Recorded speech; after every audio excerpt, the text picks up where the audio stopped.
Bonjour à toutes et à tous, bienvenue dans Vocalement Vôtre, le podcast de l'association Politiquement Vôtre. Aujourd'hui, on se retrouve pour le 5e épisode, et oui déjà, des municipales de Grenoble. Aujourd'hui, je suis encore et toujours accompagné de Quentin. Salut Quentin, comment tu vas? Salut Corentin, bah écoute, ça allait, puis là ça va plus du tout, et puis ensuite ça va mieux. Alors Ah, figure-toi que l'autre jour, ma crush, elle me laisse manger ses frites, donc là c'est plutôt cool. ouais. Ensuite, j'apprends qu'un homme politique qui fait décorer les créateurs de Clair Obscur Expédition 33 le matin critique le jeu vidéo l'après-midi, soi-disant ça rend violent. Non. Et ouais, donc je t'annonce, on Mhm. va faire un épisode là-dessus. Ok. Mais là, tout de suite, c'est un épisode complètement différent. Tu l'as dit, on est sur les municipales et on a une bonne nouvelle parce qu'on reçoit aujourd'hui une super invitée, Laurence Ruffin. Laurence, comment allez-vous? Très bien, Super, bonjour. bonjour. Alors, Laurence Ruffin, vous êtes donc la tête de liste de la liste Oui Grenoble. On avait plaisanté avec certains des candidats précédents sur le fait qu'il y avait beaucoup de monde à l'intérieur des listes. Et alors là, pour le coup, on est servi Ah puisque ouais, là. dans Oui Grenoble, on retrouve Europe Écologie Les Verts, le Parti communiste français, depuis quelques mois les socialistes, mais également l'ADES, qui est un réseau citoyen. On retrouve aussi Génération, le Parti animaliste et plus globalement la société civile. Est-ce que vous pouvez nous parler un petit peu de la liste, s'il vous plaît? Oui, alors la liste en fait elle est composée à la fois pour moitié de personnes de partis ou de mouvements politiques que vous venez de citer, auxquels on peut rajouter aussi l'APRE et le réseau citoyen de Grenoble. Tout à fait, je les ai Voilà, oubliés. et Go Citoyenneté, donc aujourd'hui 9 Il y en a donc, partis. il y a beaucoup de monde. Ok. En fait, l'idée, c'était de porter l'union de la gauche. Moi, je suis assez convaincue qu'on a suffisamment de sujets communs à gauche pour porter l'union. Moi, je défends une idée de justice fiscale, d'une école forte, d'une santé forte. Et en fait, c'est des sujets sur lesquels on se rejoint, d'une écologie importante. Mhm. Et donc, j'ai toujours dit que depuis le NFP, où je l'ai déjà porté, je continue à porter l'idée d'une union de la gauche. Donc, Ok. pour moitié, la liste, elle est constituée de personnes issues de ces partis et proposées par ces partis et mouvements politiques.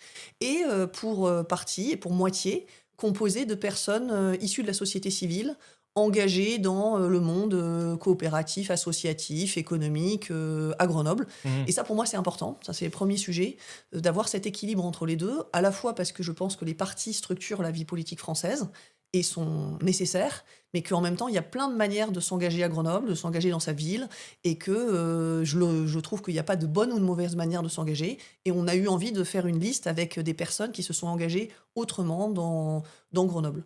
Donc ça, c'est le premier point d'accroche sur comment on a constitué la liste. On a eu une attention à ce qu'elle soit représentative des différents quartiers de Grenoble, donc avec des personnes qui couvrent tous les secteurs et tous les quartiers. On a aussi une attention à ce qu'elle représente la plus grande diversité possible. Diversité culturelle, diversité de métiers. On a autant des universitaires que une cuisinière, une AESH, des soignants, des chercheurs, des commerçants. Donc vraiment, l'idée, c'était d'aller élargir très largement en termes de représentation. Et puis aussi en termes d'âge, parce que la moyenne d'âge est à 45 ans, et on va de la Benjamine qui a 20 ans, qui est Dina, et notre aîné, notre doyen, qui a 82 ans, Oh oui. qui est Jean, Ok. qui est un ancien médecin de centre de santé grenoblois. Donc ça, c'était un point aussi essentiel. Et peut-être le dernier qui était plus difficile, c'est la question de la parité sociale, Mhm. parce que, en fait, je suis assez convaincue que pour faire de la démocratie, il faut être le plus représentatif possible de la population, qu'on s'est longtemps battu, en tout cas j'en ai fait partie, sur la question de la parité femmes-hommes, et qu'aujourd'hui c'est évidemment acté et c'est Mhm. une très bonne chose, mais que pour demain, il faut qu'on travaille sur la parité sociale. En particulier, je pense aux ouvriers et aux employés. Aujourd'hui, ils représentent 50% de la population, et pourtant, ils sont très, très peu élus, ils sont assez insignifiants dans les assemblées. Donc, Mhm. on a eu un travail avec Démocratiser la politique, peut-être que vous connaissez, qui accompagne les listes au niveau national Mhm. pour prendre en compte cette question de parité sociale, et en considérant que c'est un travail et des partis politiques et des listes pour Mhm. avoir cette parité sociale. Donc, on n'y est pas encore. En revanche, on a pris en considération ce sujet, on a formé l'ensemble des personnes qui constituent notre collectif sur ce sujet, et on en prend la trajectoire. Ça a été compliqué d'avoir cette parité, de construire tout ça? Alors, On a eu la chance, je dirais, d'avoir, comme on a lancé la dynamique il y a assez longtemps, en novembre 2024, Ok. on a eu un collectif qui a grossi progressivement. Donc, d'abord autour des partis, puis on a eu un ensemble de citoyens qui nous ont rejoints. Donc, on a fait des moments assez festifs. Donc, moi, ma manière de faire la politique, c'est De faire de la fête. en tout cas, c'est d'associer, de le faire dans le. Je pense qu'on peut être militant dans le plaisir et que c'est Ouais. même comme ça qu'on va amener les gens à faire de la politique. Et que, oui, l'idée, c'est d'avoir eu des moments, des moments conviviaux, des moments où il y a eu. Parfois, c'était un slammer, parfois un dessinateur en direct, d'associer. Là où on a fait aussi notre lancement à la correspondance, on a fait un grand match de foot. Et là, on a vu plein de. D'ailleurs, c'est là où une des personnes dont je vous parlais, la Benjamine, nous a rejoint, nous a connus, parce qu'on a fait un match de foot à la Ok. correspondance. Et elle s'est dit, tiens, c'est intéressant. Et puis elle est rentrée dans cette dynamique avec nous. Donc vous avez réussi un peu à désacraliser la politique en règle générale et surtout du côté local du coup. En À tout rendre cas, moins sérieux entre guillemets. alors, sur le fond, je considère qu'on est sérieux. Oui, non mais bien sûr. Oui, oui. En revanche, sur la forme, je pense qu'il y a plein de manières de faire de la politique. Ouais. Que c'est pas juste en se mettant dans une salle et en collant des post-it qu'on fait de la politique, que ça en fait partie de débattre, mais que pour aussi aller chercher des personnes différentes, ça passe par d'autres manières de faire. Par exemple, je prends un exemple très concret. Dans ces moments de collecte de ressentis de la vie grenobloise, on a commencé par des temps à la Capuche, là, à la maison des habitants, pour discuter de ce qui leur plaisait aux gens à Grenoble, des petits cailloux dans la chaussure, des problèmes. Et donc, on a eu des temps en soirée avec des Grenobloises et Grenoblois qui avaient envie de venir discuter avec nous. Et on a fait ce recueil pendant quelques temps qui nous a amené à une grille de lecture. Et les sujets qui sortaient, je pourrais vous les citer après, donc on a eu 3 sujets qui sont sortis. Et on s'est dit, maintenant, il faut faire la même démarche, mais sur le terrain, pour aller voir des Grenobloises et Grenoblois qui ne viendraient pas naturellement dans ces réunions. Et on est allé dans plein de quartiers de la ville avec des personnes engagées dans le collectif pour juste écouter. On n'était pas là pour convaincre. Ça prenait entre un quart d'heure et 45 minutes, je dirais. Donc c'était vraiment un temps qualitatif, un temps d'écoute où on demandait aux gens, finalement, votre vie à Grenoble, elle se passe comment? Quels sont les sujets que vous auriez envie de traiter? Et dans ces temps qu'on a appelé un dispositif d'aller vers, on s'est inspiré d'une expérience parisienne qui sont venus nous former sur ce sujet. On est allé à peu près rencontrer 200 personnes pour mettre en avant des sujets donc on a fait un petit film d'ailleurs sur ce sujet-là, pour mettre en avant les sujets qui leur tenaient à cœur. Et pour moi, c'est aussi cette démarche de faire de la politique. Ça peut être le côté festif, mais c'est aussi le fait d'aller vers les habitants qui ne viennent pas naturellement dans nos réunions publiques. Et d'ailleurs, on voit que les sujets qui nous sont remontés dans ce cadre-là sont assez différents. Ils vont plus traiter, par exemple, du coût de la vie, la question du logement, des transports, alors que dans les réunions qu'on avait faites en réunion publique, on était davantage sur l'image de Grenoble, sur l'économie locale, la recherche, enfin, voilà, des sujets un petit peu différents, et c'est la somme de ces sujets qui nous permet de sentir davantage la ville. Ok, je vois. Bah, de toute façon, en parlant de thème, on va en avoir 2 pour cet épisode. Tout à Donc, fait. comme d'habitude, un que vous nous proposez et un que nous, on impose. Quentin, est-ce que tu peux nous dire ces 2 thèmes, s'il te plaît? Bien sûr. Alors, vous avez choisi la coopération et nous, on a choisi le soutien à l'économie locale. Alors, on va commencer donc par votre thème. La coopération, c'est un sujet vaste. On pourrait le comprendre de plusieurs manières, mais on a un peu échangé avec vous pour bien cadrer la chose. En fait, une mairie ou une maire, ça coopère avec beaucoup de monde, que ce soit pour mener des projets, faire des actions, etc. Il y a vraiment le côté comment est-ce qu'on fait, quel est l'état d'esprit dans lequel on est, comment est-ce qu'on veut amener les gens. Et donc la question, c'est avec qui et comment on coopère. Est-ce qu'on coopère avec des préfectures, des métropoles, avec les habitants, les agents qui travaillent pour les collectivités, avec les associations qui sont sur le territoire?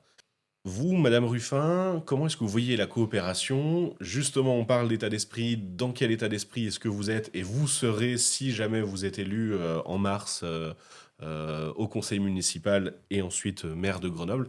Quelles sont les idées que vous voulez défendre?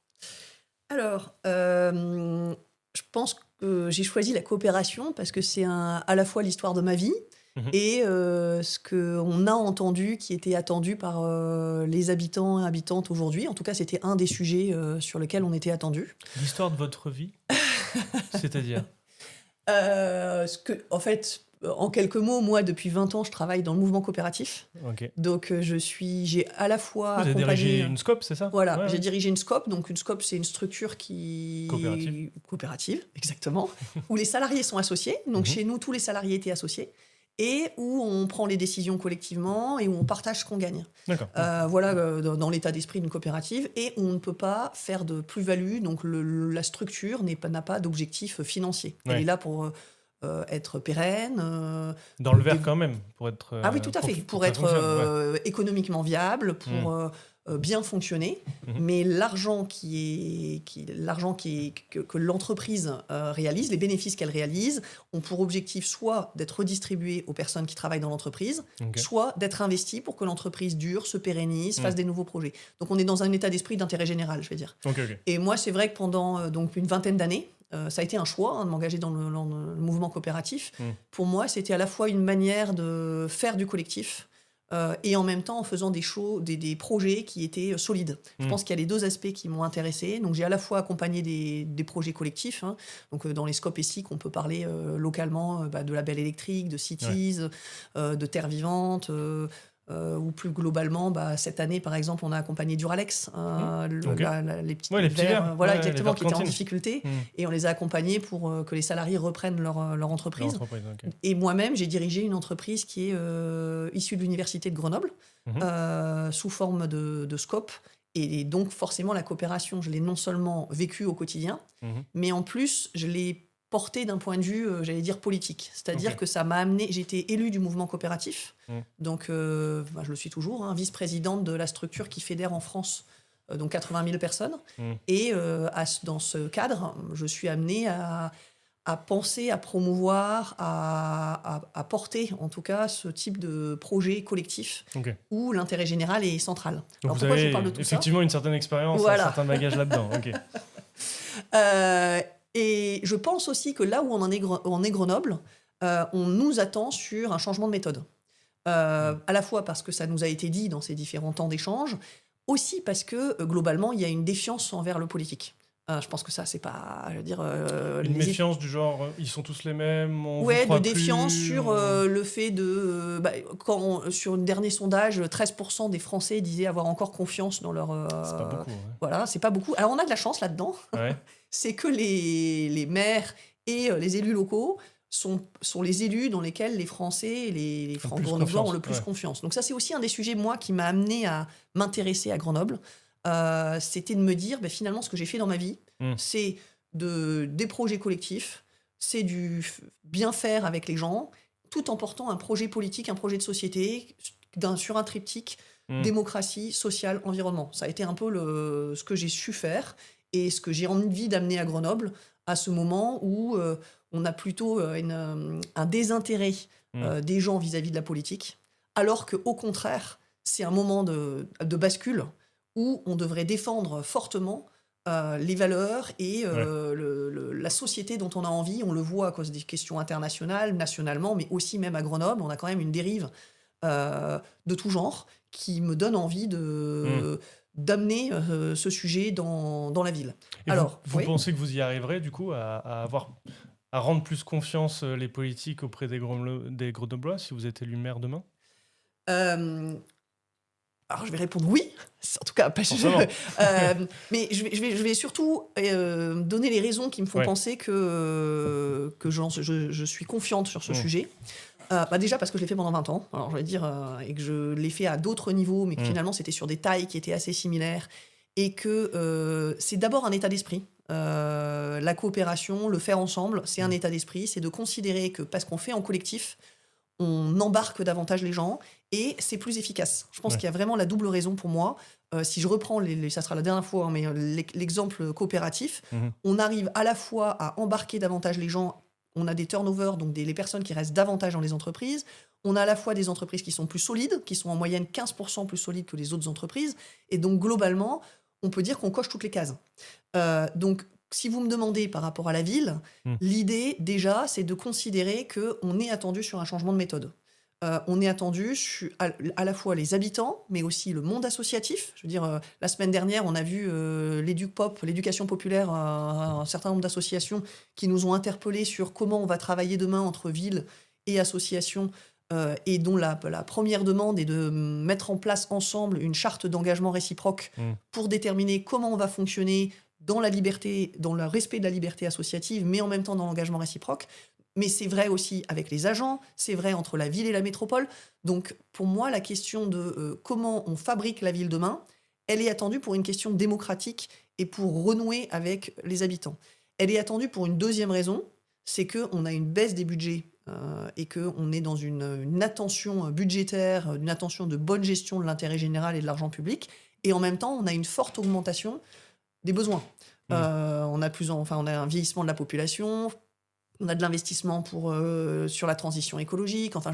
Les besoins sont croissants et donc ça nous demande d'inventer. Donc là, je peux rentrer sur qu'est-ce que j'imagine pour vous répondre. Bien sûr, on vous écoute. Alors, le premier sujet pour moi, il est de l'ordre symbolique, mais finalement c'est ce qui parle le plus aux gens, c'est la question du référendum. Alors, si des juristes nous écoutent, ça serait une votation citoyenne. Il y en a peut-être même un juste en face de vous. Voilà.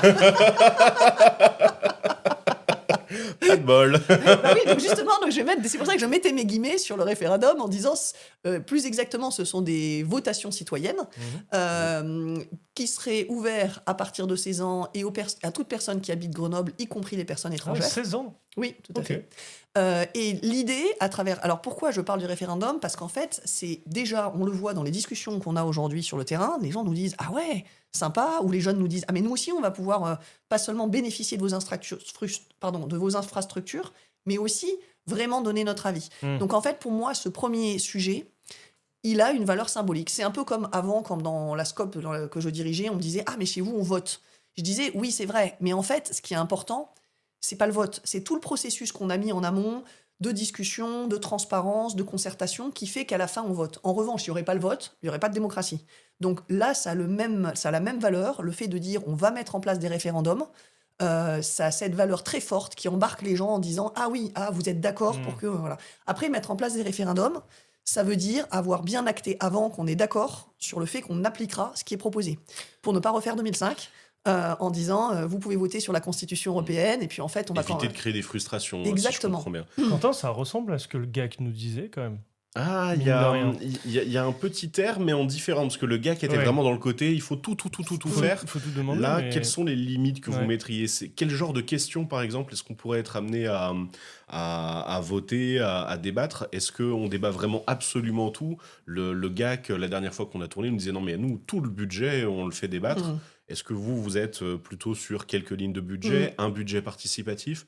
Absolument tout. Oui, alors moi c'est vrai que comme j'ai beaucoup vécu ce que ça voulait dire mettre en place de la délibération coopérative, l'idée c'est que dans l'état d'esprit on porte cette idée de faire ensemble, mais que on le fasse de telle manière à ce que ça fonctionne vraiment. Moi, j'aime pas m'engager sur quelque chose que je pourrais pas mettre en application. Donc là, en l'occurrence, c'est de se dire, il faut que ça soit des sujets suffisamment importants pour les Grenoblois, pour pas se donner l'impression qu'on fait choisir. Donc vous choisissez le thème alors là, l'idée, c'était de choisir le thème, de déterminer qu'on soit d'accord budgétairement, etc., sur plusieurs possibilités, et de le soumettre au vote vis-à-vis des habitants. Donc ça peut être, par exemple, un grand réaménagement, de dire, depuis longtemps, il est discuté de ce que va devenir l'Office du tourisme, l'île aux Républiques, là. Est-ce que on réaménage? Est-ce qu'on en fait un grand jardin? Est-ce que juste on rénove? En fait, on nous en parle beaucoup et les gens sont jamais d'accord. Ça pourrait être de dire, on détermine des scénarios qui nous semblent possibles et c'est soumis à discussion et à vote. Voilà. Après, la différence aussi, c'est que y a la question des grandes discussions de choix. Il y a aussi comment on fait très concrètement sur des endroits donnés. On veut réaménager une rue, on veut réaménager un équipement. Pour moi, l'idée, c'est de dire, dans une rue donnée, si on met les commerçants, les usagers, les habitants, ensemble, par exemple, pendant 3 heures pour discuter du sujet, et à la fin, c'est pas celui qui parle le plus fort qui gagne. C'est de se dire, on s'est mis d'abord d'accord sur les règles du jeu pour réussir à délibérer ensemble sur ce qui est proposé sur des petits aménagements. La coopération, pour moi, c'est aussi la question de faire de faire ensemble des réalisations. Mhm. Les coopératives, les chantiers coopératifs. Donc c'est de dire, il y a des réaménagements, ce qui a été parfois initié, mais de le faire de façon beaucoup plus large. Il y a des petits réaménagements sur un certain nombre de quartiers. Comment on embarque les gens pour faire en sorte que ça soit réalisé avec les personnes qui sont concernées. Et on a d'autres sujets sur les questions de coopération. Ça touche aussi, je vous disais, à l'invention. Alors, pourquoi l'invention ?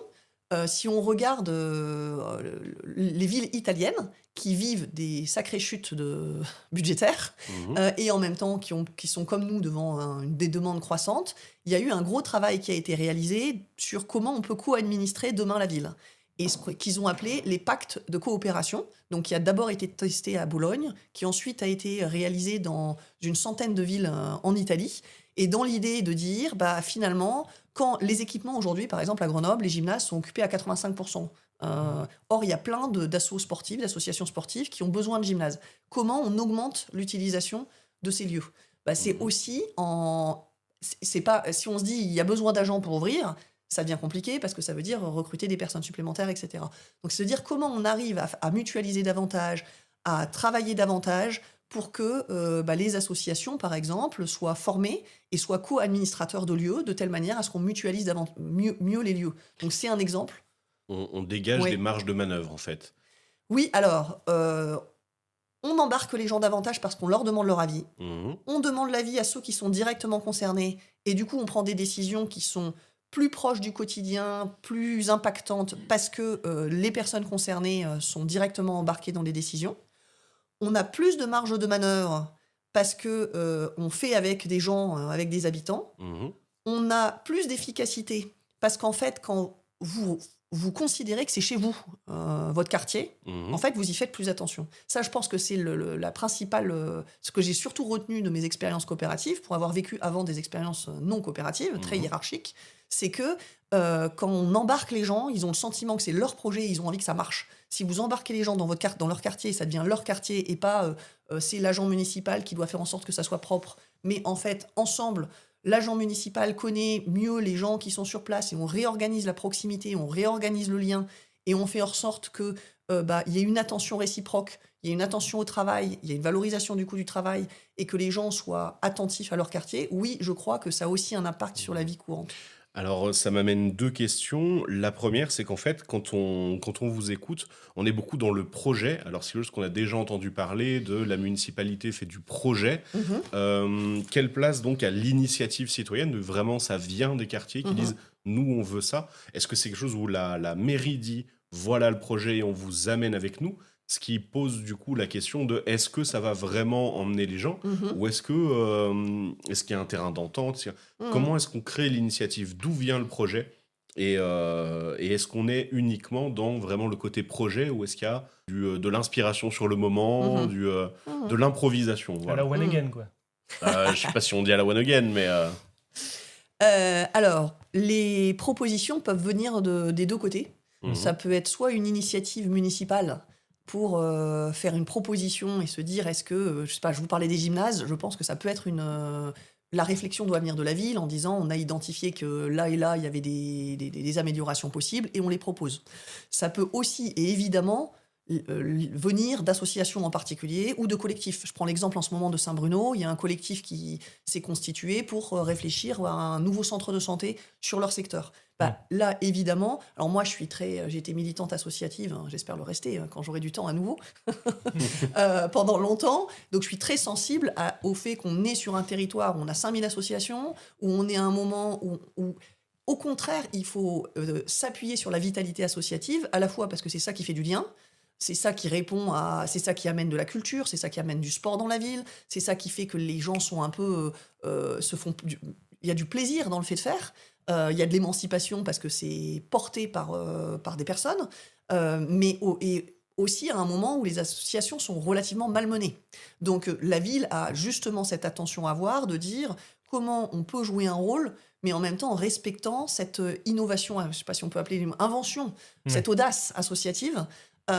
Et c'est bien parce qu'il y aura cette possibilité. Alors, je peux prendre un exemple plus concret. Si on parle de l'autopartage à Grenoble, en mhm, fait, pour moi, c'est un exemple de ce qui est réussi de se dire, pour la ville, avoir de l'autopartage, ça me semble aller clairement dans le bon sens, pour plein de raisons différentes, mais c'est pas la ville qui l'a porté. Peut-être juste définir Oui, autopartage, pardon. c'est on se partage des voitures. Voilà. Voilà. Oui, tout à Grosso fait. modo. C'est On bien se- résumé. Mais... On se partage des voitures, il y a des places qui sont réservées, du coup ça permet d'avoir moins de voitures en ville, d'avoir quand même une utilisation possible de la voiture quand on en a besoin et de baisser les coûts. Cities entre Cities, particuliers. oui, je parlais de Cities, c'était Ah, pour parler. c'est- ah, Oui, oui, tout à d'accord, fait. c'est pour pas Je les parlais de citer, Cities, ok. tout à fait. Ah, Voilà, on les a Cities. cités. Nous, on met les pieds dans le plat. Non, hein. Mais voilà. ouais. Cities, eh bien, c'est une SIC, Mm. c'est une société coopérative d'intérêt collectif, et à la limite, c'est pas le statut là qui m'intéresse, mais c'est l'esprit dans lequel c'est né, c'est de dire c'est une proposition qui est née de personnes qui le portent, à laquelle se sont associées les collectivités, dont la ville, dont des entreprises, et je pense que c'est ce qui fait la richesse de ce projet, c'est qu'on a à la fois des usagers, moi j'en fais partie, j'ai pas de voiture et Et ce que j'allais j'en vous suis dire, usagère. c'est que c'est un succès en plus. Oui. Cities, c'est que ça marche bien. Ah bah voilà, c'est que et je pense que c'est pour moi ça c'est le modèle. Ouais. Enfin c'est l'un des modèles. On va pas. Mais sur cette question de dire on laisse une part Ouais. d'invention, de dire il y a des propositions qui peuvent être faites et c'est pas excluant. On doit se dire la ville a une part. En l'occurrence, la ville et la métropole sont associées, mais et les usagers aussi et les salariés aussi. Et ça, je trouve que on coche toutes les cases parce que ça redonne du sens au travail quand on est associé dans les décisions. Les usagers, moi je l'ai bien vu, on peut donner notre avis sur comment ça se passe ou qu'est-ce qu'on aimerait qu'il soit amélioré. Et je trouve que ça amène aussi de l'amélioration de qualité de service. Ça nous amène une question qu'on avait déjà posée il y a quelques jours à GAC. Si les gens ne viennent pas, s'ils ne participent pas, ne votent pas, qu'est-ce qu'on fait? Est-ce qu'on laisse tomber le projet? Est-ce qu'on le modifie?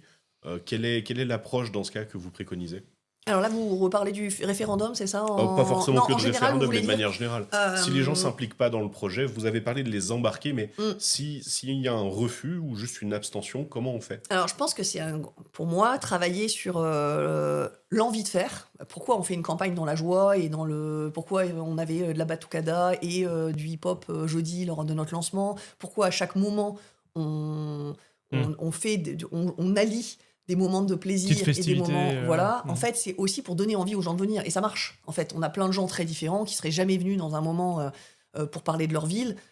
Si on n'associait pas, s'ils avaient l'impression qu'ils allaient s'asseoir dans une salle pour écouter pendant 2 heures des discussions. Donc c'est de dire c'est plutôt de se remettre en cause si on n'arrive pas à embarquer les gens et démocratiser la politique, l'organisation. Je trouvais que c'était intéressant parce que il le disait bien que c'était la responsabilité des politiques parce que d'embarquer des personnes différentes, parce que dans le fond, il n'y avait pas de dégradation de l'engagement en France. Et donc la question de si on n'arrive pas à embarquer, ça veut dire qu'il faut se remettre autour de la table en disant bon, soit notre sujet en fait il n'intéresse personne, donc Ça peut voilà, arriver. tout à fait, ça peut arriver. Et moi j'ai pas de problème avec ça en fait. Moi Ouais. dans ce que j'ai vécu, et c'est ça aussi derrière l'idée de coopération, c'est de dire en fait on expérimente. Nous on avait mis par exemple en place le tirage au sort dans notre conseil d'administration en disant de temps en temps on invite quelqu'un à venir pour voir comment ça se passe, etc. On s'est dit on expérimente pendant 1 an. Ouais. Une personne qui Oui. venait. Le gars qu'ils veulent en faire avec 350, mais l'idée Ouais. est encore là, il y a le tirage au sort et tout. ok. Et donc de dire comment, en fait, les idées sur comment on améliore la démocratie sont globalement assez partagées. La question, c'est plutôt comment on met en ordre de marche pour que ça soit réellement, qu'on les mette en œuvre et que ça soit efficace. Ok.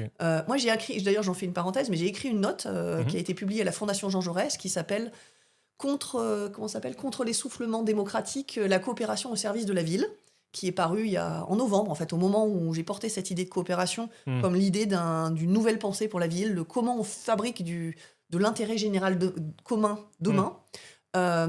Et c'était toute cette idée de comment on utilise les outils qu'on connaît pour les rendre opérationnels et vraiment utilisables et qu'il n'y ait pas d'essoufflement. Parce qu'en vérité, le problème de ces comités, etc., c'est qu'il y a de l'essoufflement. Donc, ce à quoi je crois, c'est par exemple quand on dit on fait un comité quand c'est très ponctuel. Ça marche.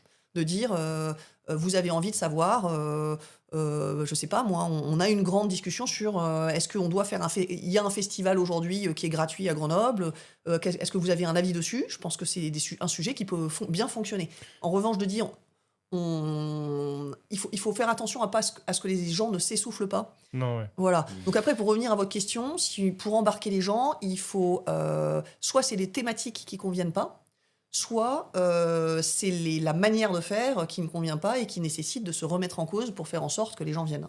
Et si la thématique convient, que tout convient, les gens viennent, etc., mais que la réponse euh, de cette coopérative ne satisfait pas le camp politique que vous représentez, Mhm. donc je vais reposer exactement la même question que j'avais fait précédemment. C'était, imaginons, c'est un référendum pur et simple sur voulez-vous qu'on arme la police municipale, par exemple. Mhm. Si la réponse est à l'encontre de vos idées politiques, est-ce que vous le mènerez quand même, parce que du coup c'est ce que les citoyens grenoblois ont décidé, ou est-ce que là on peut se dire c'est pas vraiment ce pourquoi j'ai été Mhm. voté, du coup c'est pas l'idée que je porte, etc. Dans ce genre de cas-là, comment vous ferez? Alors, pour moi, c'est essentiel qu'on mette en discussion, par exemple, un vote, mais ou en Hmm, discussion, si on considère que c'est OK pour nous d'appliquer ce qui sera décidé. ok. Et ça, pour moi, c'est le cadrage de départ. Hmm, Je vous reprends l'exemple de 2005, mais en 2005, il y a eu un vote sur la Constitution européenne. Les Français ont majoritairement dit non. On a quand même mis en place la Constitution européenne. Et ça, je pense que c'est ce qui abîme le plus la démocratie. Alors, il y a un petit juriste dans la pièce qui veut dire que c'est pas tout à fait la Constitution européenne qui a été mise en place. Mais peut-être qu'un jour, on fera un épisode dessus. Ouais, Hein. bon, en tout cas, il n'y a pas eu de prise en compte très forte de l'avis de la De la vie population. de la Hmm. population. On peut dire que. On peut faire un entre-deux et se dire voilà, ça, on tout peut, à on fait. peut, on peut au moins dire que ça a été peu. En tout cas, ça a été assez dilué et Tout que à ça fait. donnait une impression de pas d'application, mais c'est vrai aussi sur les conventions citoyennes. Enfin, je pense que Mm. c'est vrai sur un certain nombre de sujets. Et nous avons une attention à ce que quand on porte une discussion, mais qu'elle soit dans un quartier, qu'elle soit hmm. sur un projet, en fait, qu'à partir du moment où on la met en débat, c'est parce qu'on considère que on accepte. Le oui et le non. Voilà, ou quand je vous disais deux projets, imaginons, je reviens sur mon Idio Hmm, République, je ne sais pas si ça serait ça, mais c'est un exemple. c'est un exemple. On va d'abord en débattre en disant est-ce que en termes de budget on est capable de le faire, Hmm. est-ce que par rapport au projet politique qu'on veut mener ça nous correspond. On va d'abord avoir ce débat pour mettre en discussion avec les habitants des solutions qu'on acceptera de mettre en place. Du coup, si je résume ou dis autrement, vous ne poserez pas de questions sur lesquelles vous ne serez pas d'accord avec une des deux réponses.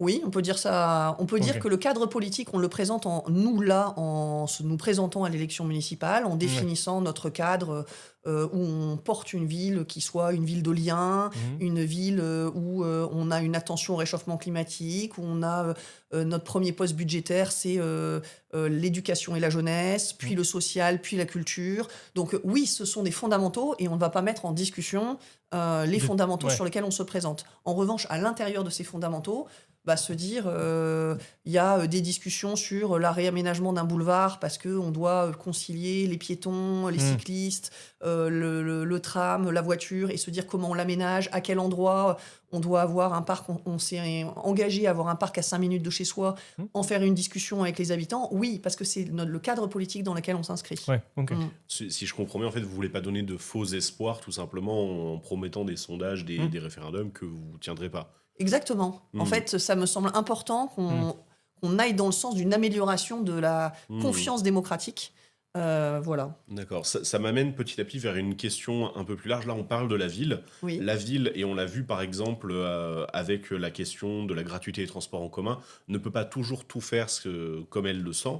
Il y a la question de la métropole. Mhm. Quelles seraient les relations avec la métropole? Est-ce que dans l'hypothèse, qui est déjà le cas actuel, où la métropole et la mairie de Grenoble ne sont pas du même bord politique, les relations seraient apaisées? On est dans une fameuse métropole apaisée apparemment.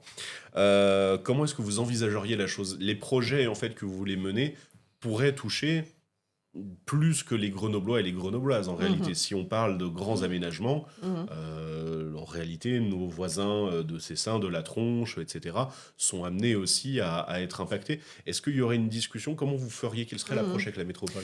Alors, vous avez raison, il y a un grand nombre de sujets qu'on porte qui sont traités au niveau métropolitain, puisque un sujet phare, c'est la question du logement, de dire, voilà, on considère que le logement, c'est un droit, c'est pas on ne doit pas être là pour l'utiliser financièrement et faire de la plus-value au détriment des gens Donc chacun doit pouvoir habiter décemment à Grenoble.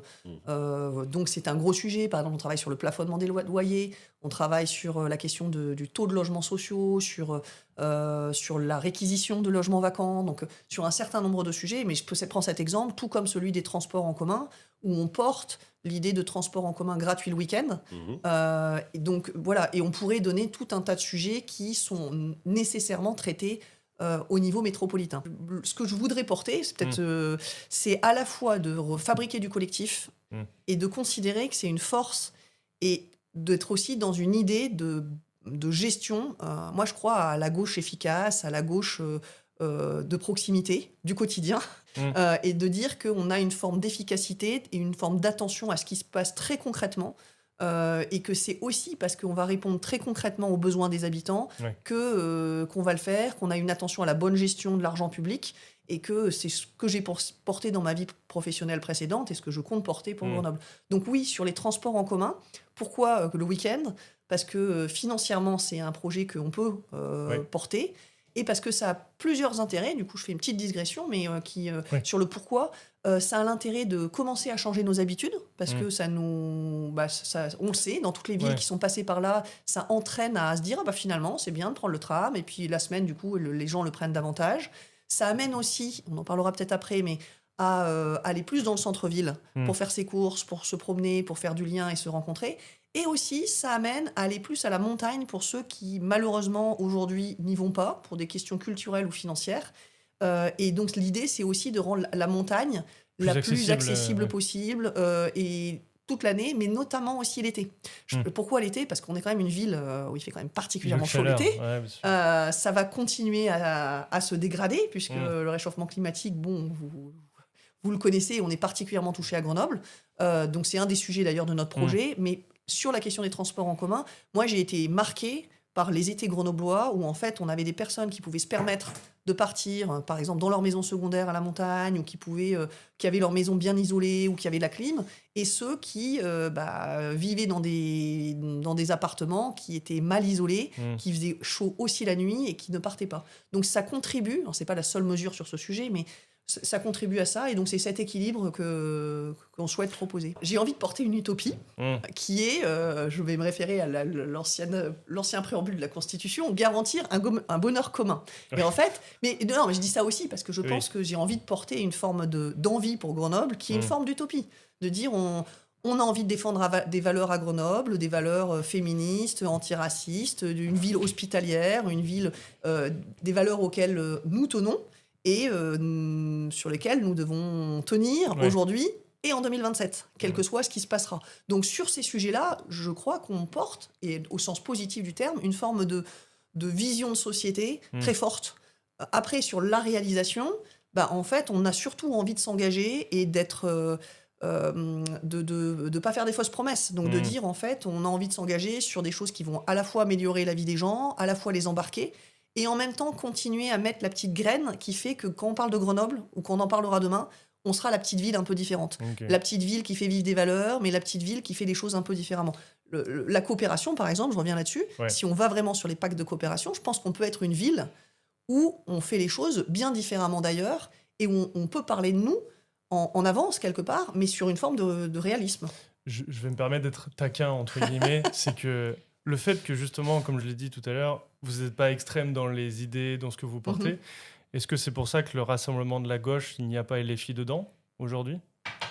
Alors, LFI, je crois que c'est un choix national qui a été fait, qui est fait partout. Le choix de LFI a été fait avant même qu'on travaille sur le projet pour Grenoble.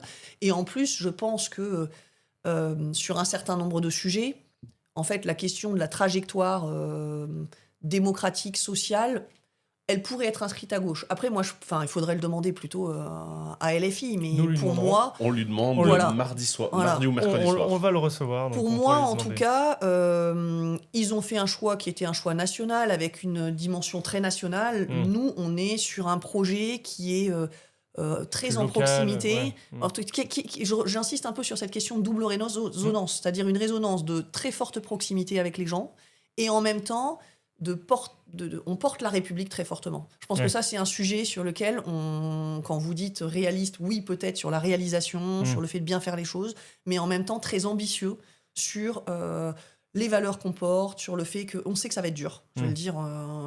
Mais c'est de maintenir dans la tourmente notre humanité et de considérer que ça sera ça le socle demain à Grenoble. Et dur, mais vous serez prête, en tout cas. Oui, alors, je suis sûre que sur ces sujets...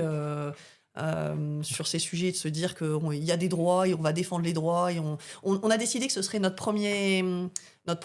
de notre premier conseil municipal qu'on aurait une clause de résistance pour déterminer ce qui pour nous serait des fondamentaux, quelles que soient les évolutions politiques nationales, donc sur la question du commun autour de l'eau, autour de la question de l'air, autour de la question de la santé, de l'éducation, mais aussi de la lutte contre toute forme de discrimination, pour partager dès le démarrage des sujets, parce qu'on voit quand même qu'aujourd'hui il y a une dérive où l'inacceptable devient de plus en plus acceptable, et voilà. Et en ce sens, je pense qu'on porte un projet de société assez fort avec une réalisation qui est assez proche du quotidien des gens.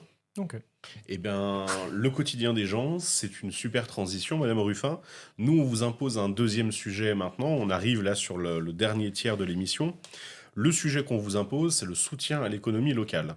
Alors, on peut le comprendre de deux manières différentes. Le premier axe, ce sont les commerçants en centre-ville ou plus largement dans la ville de Grenoble qui disent « bon bah voilà, on a du mal à avoir des clients, il y a de moins en moins de places de parking, d'accessibilité, on perd en clientèle, il y a la concurrence de centres commerciaux. Alors, on a vu...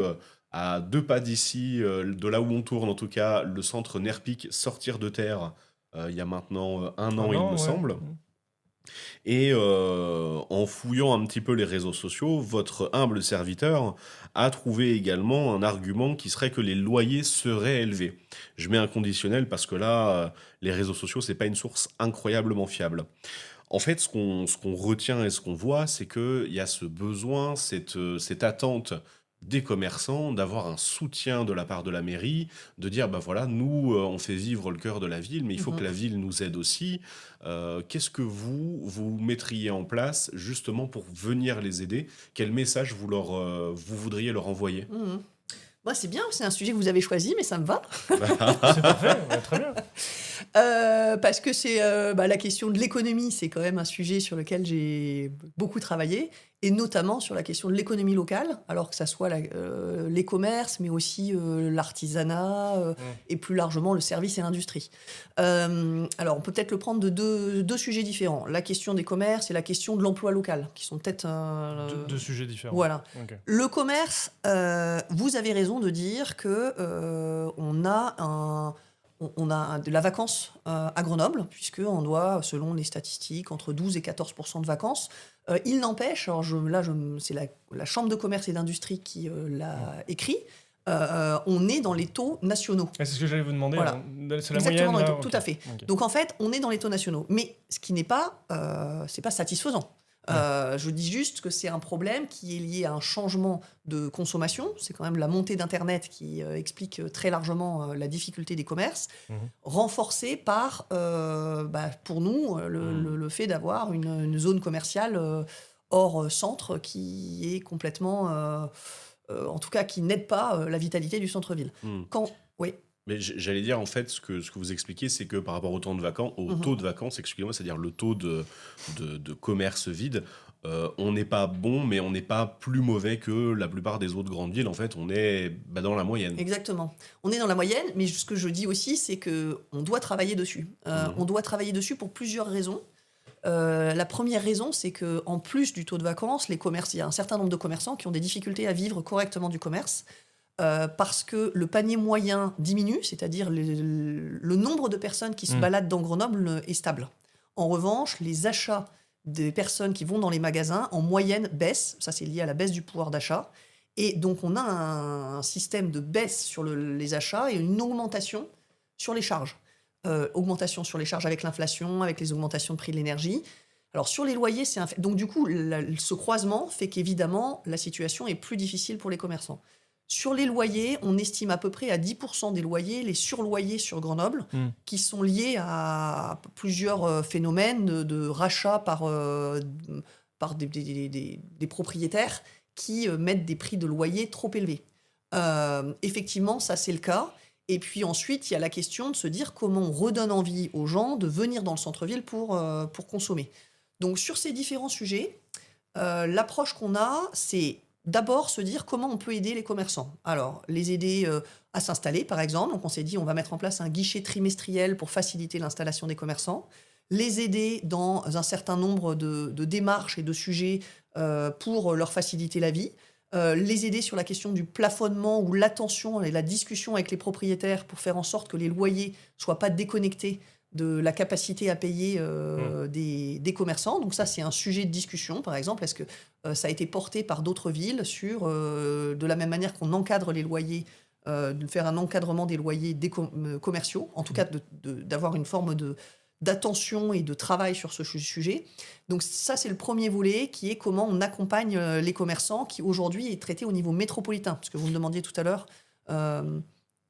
Voilà. Le deuxième sujet, c'est de se dire, en fait, on va dans le centre-ville parce que on a une ville qui donne envie, parce qu'on a une expérience différente. Moi, je crois beaucoup au commerce de proximité demain, parce qu'on recherchera une expérience. Donc ça veut dire à la fois que la ville doit faire en sorte que les gens aient envie de venir, et ça veut dire que les commerçants, on a des changements, on a des attentes différentes en termes de consommation, et il faut aussi qu'on ait une évolution dans potentiellement le type de commerce ou la manière d'accompagner l'expérience qu'on appelle l'expérience utilisateur. Quel type de commerce vous avez en tête qui n'y est pas assez aujourd'hui ? Alors, on voit que aujourd'hui, il y a de plus en plus de services dans la ville, mais ça peut être aussi, par exemple, des lieux où on a de l'usage plutôt que de la propriété.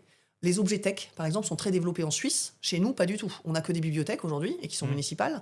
Et bien sûr, ça le restera. Enfin, c'est pas. Vous voulez mettre une médiathèque, ludothèque Je dis objet tech, c'est-à-dire ça peut être des tondeuses, des tondeuses mutualisées, en fait tout ce qui est objet, petit matériel, etc., qui permettent à la fois de gagner, de baisser les coûts de la vie, mais aussi d'avoir moins d'achats. Donc ça, c'est des choses qui en France n'existent pas encore, beaucoup. C'est-à-dire que je pourrais louer une caisse à outils pour monter un meuble. Exactement.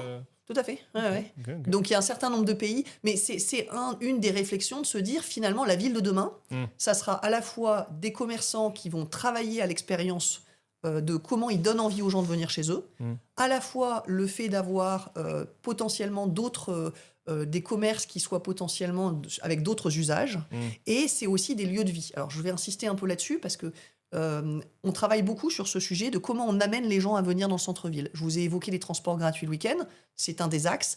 L'idée aussi, c'est d'avoir des endroits de rencontre à Grenoble. Donc on veut avoir une grande halle couverte dans le centre de Grenoble, avec des bancs, des chaises, comme on le voit par exemple en Belgique, ils ont ce type d'infrastructure pour donner envie aux gens de se retrouver, de se rencontrer et de se dire on va pas à Nerpic ou à Grand Place parce que c'est couvert et voilà. Si je vais là-bas, moi c'est parce que je peux me garer, parce que j'ai plus d'espace ou quoi que ce soit. Ça nous amène forcément la question du parking qui est la critique qu'on entend beaucoup. Du fait qu'on piétonise, alors on peut être pour et contre, c'est pas là le débat, mais qu'on piétonise plus le centre-ville, qu'on mette moins d'accessibilité pour de circulation, etc. Et d'ailleurs, je prends l'exemple de Lyon, c'est beaucoup ce que depuis que il y a un maire écologiste là-bas, c'est surtout ça qui ressort de la part des commerçants au centre-ville. Ils en ont moins parce qu'ils se disent mais il n'y a plus mon parking, il n'y a plus mon machin, il n'y a plus rien, du coup il n'y a plus personne qui vient. Est-ce qu'il n'y a pas là aussi un axe d'amélioration à avoir ? Si on synthétise un peu les frustrations qu'on a pu lire, les critiques, c'est le côté, à la limite, les gens qui vivent à Grenoble, vraiment au centre et qui se déplacent à pied, peuvent venir toujours dans ces commerces, mais c'est compliqué pour les gens qui viennent de l'extérieur, puisque il faut bien qu'ils se déplacent et donc ils viennent normalement en voiture, mais il n'y a plus de place de parking, donc ils ne viennent plus. Vous, cette frustration, cette critique, vous y répondriez comment ? Alors, j'y réponds. Alors, d'abord, c'est de se dire, moi, j'aime bien me revenir sur les faits et les statistiques. Et ce que j'ai trouvé intéressant, c'est qu'il y a 2 villes qui ont fait des études sur qui sont les consommateurs et qu'est-ce qui incite à venir dans les magasins de proximité. Et sur l'étude de Lille, ce qu'on voit d'abord, c'est que 84% des personnes qui habitent en ville vont faire leurs courses à Lille. Voilà. Okay. Donc, ça montre et qu'il y a très peu de personnes qui ne viennent pas à pied. C'est-à-dire que la majorité des gens qui consomment dans les magasins sont des piétons ou des personnes qui habitent dans la ville. Donc ça, c'est la première chose qui est montrée dans cette étude.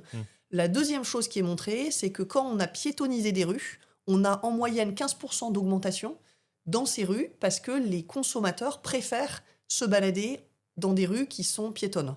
Et je pense que c'est le sens de l'histoire. Après, on peut dire aujourd'hui, on va pas... le passage est difficile, mais derrière, on voit qu'il y a plutôt une qualité de balade, de déambulation quand il y a moins de voitures dans les rues. Le troisième élément qui est étudié, c'est dans ce cas-là, pourquoi il y a cette approche de la part des commerçants en particulier sur la piétonisation. Et ce qui est montré, c'est qu'il y a probablement un biais d'approche parce que une majorité, alors je vous dis ça, je me fie moi à cette étude, qu'il y a une majorité de commerçants qui viennent eux-mêmes en voiture et qui du coup sont très sensibles à la question de venir en voiture dans les commerces. Donc ce qui m'a semblé intéressant, en tout cas, c'est de se dire, majoritairement on est sur du commerce de proximité, ça c'est la première chose. Deuxièmement, les personnes qui vont dans les commerces, qu'elles attendent avant tout, c'est d'être bien au moment où elles doivent faire une expérience, un moment de vie. Et c'est pour ça que là-dessus, la ville peut travailler pour faire en sorte que la ville soit belle, qu'on mixte un moment de patrimonial avec un moment de consommation, qu'on mette de la culture et du sport dans la ville, qu'on refasse les rues, qu'on ait une attention quand les vitrines sont fermées à ce qu'elles soient décorées, qu'on ait cette attention-là à ce que les gens aient envie de venir en ville. Après, sur la question du transport, qui est de dire, pour ceux qui n'habitent pas, pour certains magasins ou certaines personnes qui n'habitent pas facilement en proximité, parce que là on parle du centre-ville, mais c'est vrai aussi pour des quartiers. La question d'avoir des commerces de quartier en proximité, elle est assez essentielle. Là, c'est pour ça qu'on travaille à la fois sur la mobilité et les transports en commun, pour avoir plus de fréquences dans les transports en commun, pour avoir une sécurisation et une possibilité de venir à pied ou en vélo, et sur le fait, on parlait tout à l'heure de l'autopartage, de dire qu'on porte une tarification sociale de l'autopartage pour que demain, en fait, tout le monde se dise j'ai une voiture, en fait. J'ai une voiture, mais c'est une voiture en autopartage. Et après, potentiellement, on voit les villes qui ont passé un cap sur ce sujet et qui ont une belle vitalité commerciale. Je sais pas, je peux prendre l'exemple de Ljubljana, qui a travaillé sur la ville de demain en Slovénie. Et autour de... on a un espace piéton, on a des magasins de seconde main, mais qui sont assez... qui donnent envie et qui sont d'un certain niveau. On a des transports qui permettent aux personnes âgées, aux personnes handicapées de venir avec des tricycles ou d'autres formes, des taxis gratuits pour venir pour venir dans le centre. Donc ça, ce sont des choses sur lesquelles on doit travailler pour que la ville soit accessible à toutes et tous et donne envie et permette les commerces de proximité. Vous disiez 12% de locaux vacants, Oui. commercial. Qu'est-ce que vous auriez envie de mettre dedans ? Qu'est-ce qui manquerait comme commerce à Grenoble aujourd'hui ? En tout cas, nous, ce qu'on a envie de promouvoir, c'est le produire local, consommer local. Ok. Donc, ça serait, je prends l'exemple de Novem, qui est revenu d'ailleurs de Nerpic au centre-ville. Qu'est-ce que c'est Novem ? Qui fait à partir de la noix, qui fait des produits cosmétiques. D'accord. Et en fait, je trouve que c'est intéressant parce qu'ils ont créé de l'emploi, ils ont fait ce choix de revenir en centre-ville, ils en sont très contents, et avec l'idée de faire du produit local. Donc, c'est un exemple, mais se dire on va vers de la production et de la commercialisation d'un certain nombre de produits accessibles aussi au plus grand nombre, je trouve que c'est intéressant. Parce qu'aujourd'hui, il n'y a pas assez de magasins sur les produits locaux ? Non, là, c'était plutôt, vous me demandiez, ça peut toucher à l'alimentation locale, et voilà. En tout cas, c'est de dire, demain, il y aura certainement... il faut imaginer la ville un peu différemment dans ce qui pourra exister dans notre centre-ville, et ce type de choses est aussi une manière de faire vivre l'économie locale. Ouais. Alors, si je parle un peu d'économie locale, du coup, parce que là, peut-être qu'on peut dézoomer... Tout à fait. J'allais plaisanter sur une boutique de Chartreuse, tu vois. Voilà, une boutique locale, voilà, boutique de Chartreuse, mais dézoomer aussi. Alors, j'ai mentionné en off le sujet de Vancorex, pour lequel, en fait, les élus locaux, en tout cas certains, sont venus dire il faut défendre l'entreprise, etc. Il n'y a pas que cette entreprise. Grenoble, elle est connue quand même pour être un haut lieu de la tech et de centres de recherche, etc. Pour vous, comment est-ce qu'un ou une élue municipale peut et doit défendre l'économie de cette strate-là également, quels sont les outils que vous mettriez en place ou quel message, Mhm. plus globalement, Mhm. est-ce que vous voudriez porter? Alors, d'abord, on a de la chance à Grenoble parce que on a un territoire économique qui est quand même particulièrement riche. Mm. On est la deuxième métropole industrielle après Paris. On a 23% des emplois qui sont dans l'industrie aujourd'hui à Grenoble, et autant avec des grosses structures qu'avec un tissu de PME, et ça, de petites et moyennes entreprises. On a aussi la recherche qui est particulièrement forte à Grenoble, hein. On a le deuxième centre de France de recherche, avec 60 000 étudiants sur l'université. Donc on a un pôle à la fois industriel, mais aussi technologique, Mm. qui nous permet d'ailleurs, l'année dernière, d'avoir été assez résilients parce que notre diversité et notre savoir-faire ont permis de passer une année qui était quand même assez compliquée économiquement. Donc ça, c'est le premier point, c'est d'être quand même content du tissu économique dans lequel on est. Je soulignerai aussi le fait qu'on a globalement une approche qui est assez intéressante à Grenoble, c'est qu'on a un autofinancement des entreprises qui est fort, c'est-à-dire on a une approche économique assez saine de ce qu'est une entreprise, de comment elle se finance. Mm. On a assez peu, une moyenne de distribution de dividendes de 9%, donc on a globalement une attention à faire, alors c'est de la moyenne, hein, mais en tout cas de porter cette idée que on fabrique et on fait du savoir-faire durable sur Grenoble. Quand on a dit ça, qu'est-ce que peut faire la ville ou la métropole sur le sujet économique? Alors le sujet économique, effectivement, donc il y a la région, il y a la métropole. La ville a relativement peu de fonctions sur le sujet, mais elle est très largement partie prenante de la métropole. Tout à fait. Alors, il y a plusieurs points. D'abord, il y a la manière dont on parle des sujets et comment on les porte. Vous parlez de Vancorex, vous pourrez aussi parler de Tesser. Tesser, qui est quand même une structure qui est quand même un joyau de notre territoire, qui l'était en tout cas, et sur lequel il y a quand même eu peu de mobilisation. Où je pense que en fait, il y a plus de 200 emplois, on fabrique un produit, alors qu'on pourrait faire évoluer sur la question de comment il devrait demain faire des sirops, mais en tout cas qui est fabriqué chez nous avec un nom qu'on connaît. Et en fait, le rôle pour moi de l'élu local, c'est de dire je suis là pour défendre les emplois, je suis là pour m'associer aussi avec le monde économique qu'on n'a pas beaucoup entendu, en disant comment demain on porte haut l'économie aussi au national. Donc ça, c'est un premier volet qui est plutôt de l'ordre du plaidoyer, sur lequel on peut être beaucoup plus présent. Le deuxième volet, c'est qu'avec les actions qu'on a d'un point de vue économique, comment, on oriente le projet économique pour le territoire. Deux, quand on soutient des structures, comment on les soutient et quelle est la contrepartie qu'on demande. Aujourd'hui, on souffre en France et à Grenoble du fait d'introduire très peu de contreparties quand on a un soutien économique. C'est-à-dire que vous n'avez pas, dans les exemples que vous citez, de Vancorex par exemple, il y a eu un soutien métropolitain et il n'y a pas eu de contrepartie de maintien d'emploi. On n'a pas pris par exemple en gage une machine de telle manière à ce que si la société était revendue, on pouvait reprendre parce que c'est quand même l'argent public. Récupérer vos Exactement. billes, quoi, ouais. Donc cette question, pour moi, elle est double de l'approche. C'est à la fois comment on oriente la politique économique en se disant finalement on pourrait réfléchir à des filières données sur lesquelles on travaille, on a une attention à faire venir plutôt ce type d'entreprise parce que ça nous semble faire sens, parce que c'est une entreprise, une industrie utile. Et puis il y a le deuxième volet qui est avec le financement dont on dispose. Qu'est-ce qu'on a envie de faire finalement ? On a envie de faire quoi ? On a envie de faire de l'emploi local, du savoir-faire local et d'avoir une attention à ce qu'il y ait des contreparties sociales et environnementales. Et ça, je pense que c'est un gros levier. Après, il y a le foncier sur lequel on peut avoir une action, c'est de dire, en fait, puisqu'il y a une utilisation du foncier, une maîtrise du foncier, comment on oriente plutôt vers de la production de médicaments plutôt que vers de la logistique pour Amazon. Donc en fait, c'est aussi se dire qu'on a une forme d'orientation grâce au foncier, de penser ce qui va être créateur de valeur et d'emploi sur le territoire. Donc voilà un peu, on a plusieurs actions possibles. Moi-même, j'avais contribué à la création de la French Tech en coopérative à Grenoble, dans cette idée de dire, en fait, déjà, je pense qu'on doit s'intéresser à l'économie. Je pense que c'est pas un sujet, c'est un sujet qu'on doit porter, déjà parce que ça touche à nos emplois et que en fait si on s'y intéresse pas, c'est un problème. Qu'est-ce que vont devenir les personnes ? Moi j'ai une pensée particulière pour les gens de Tesser qui se sont mobilisés, ces familles, ces gens qui étaient attachés à leur savoir-faire et qui aujourd'hui, en fait, qu'on laisse et qui créent des difficultés dans leur famille, qui créent un territoire déserté.